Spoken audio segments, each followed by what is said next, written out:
Hi అండి, అందరికీ నమస్కారం. Welcome back to PME Telugu channel. ఇది దసరా రోజు వీడియో. మేము కడప డిస్టిక్లో ఉన్న వేంపల్లి గిండి అయితే వెళ్ళాము.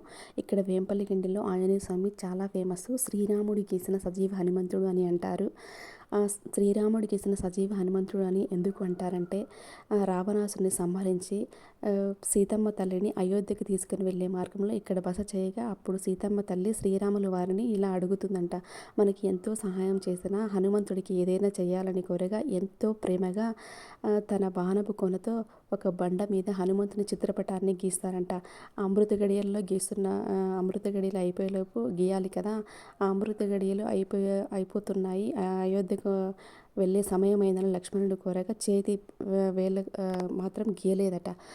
గీయనప్పుడు ఇంకా అసంపూర్ణంగా ప్రదర్శించకూడదు కదా అని ఒక శిల్పిని పిలిపించగా శిల్పి చెక్కడానికి ప్రయత్నించగా రక్తం కారుతుందంట. అప్పుడు ఇక్కడ సజీవంగా హనుమంతుడు ఉన్నారని గుర్తించారు. అప్పటి నుంచి శ్రీరాముడు గీసిన సజీవ హనుమంతుడు అని అంటారు.